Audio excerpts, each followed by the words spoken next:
If you were tuned in to the hockey happenings last summer, then you'll likely know that the NHL welcomed its 32nd franchise, the Seattle Kraken, an expansion team that has struggled mightily this season, which is a complete contrast to the team that came directly before them in 2017, the Vegas Golden Knights.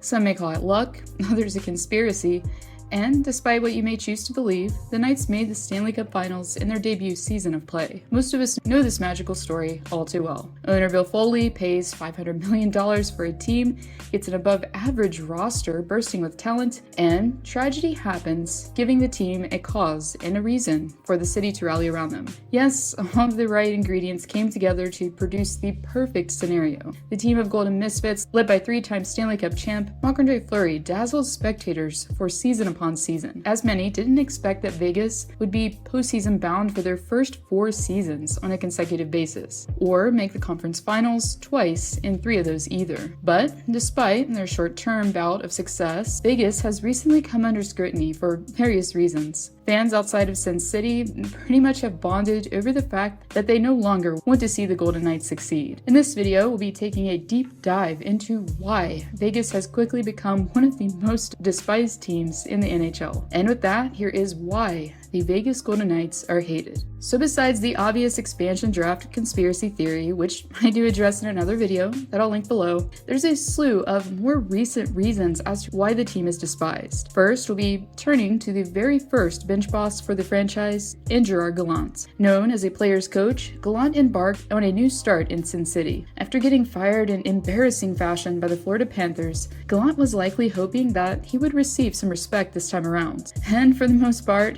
the coach was very successful in his tenure. As far as points percentage was concerned, the team was 9th league-wide, and, as previously mentioned, hadn't missed the playoffs yet. Even still, in January of 2020, the decision was made to fire Gallant and bring in DeBoer. Yes, the same longtime coach of rival team, the San Jose Sharks. DeBoer, who was fired himself a month earlier, assumed coaching duties despite many skeptical fans and spectators questioning the hiring. According to Pete DeBoer, you are the master chirper of the Vegas bench going after poor Logan Couture here. You know, for that clown to say that in the paper yesterday, it's not right.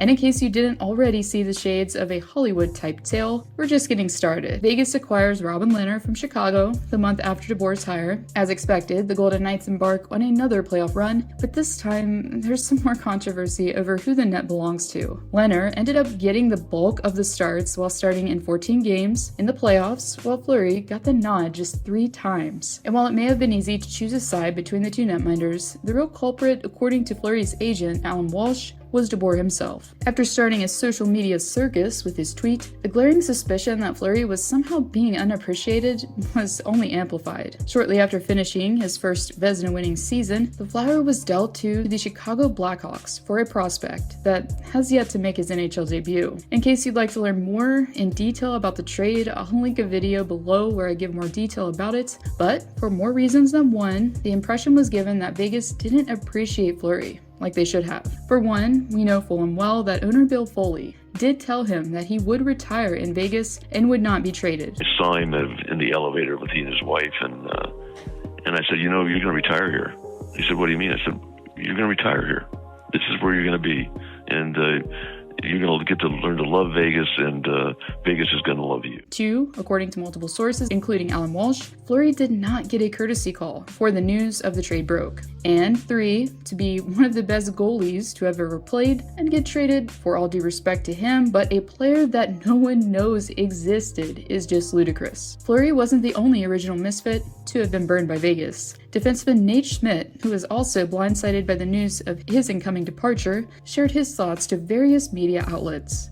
According to an article from the Las Vegas Review-Journal, Schmidt was, quote, expressing his bitterness about the trade and said management kept him in the dark about a possible deal until it was finalized Monday. End quote. The article goes on to say that still the day after the deal was made, on Tuesday, October 13th, Schmidt had still yet to hear from George McPhee that he was being moved. So there we have 2 players that were treated poorly by the organization, but we still aren't done. we recently saw another failure in the Vegas Golden Knights' end that involved Evgeny Dodonov. The Knights, in a desperate attempt to clear some cap space, were attempting to trade the forward to Anaheim. But it wasn't common knowledge to the front office that Dodonov had a modified no-trade clause built into his contract. Therefore, the trade was voided after the league stepped in. Now there are claims that the Senators, the team Dodonov was traded from, didn't reveal that he had a clause. Whether that is the case or not, simply talking to the player or their agent and having a conversation before moving him out of courtesy would have likely saved Vegas from the cap constraints that they are now in. Aside from the awkwardness for Dodonov, they're now going to be faced with some tough choices moving forward due to the deadline now being in the rearview mirror.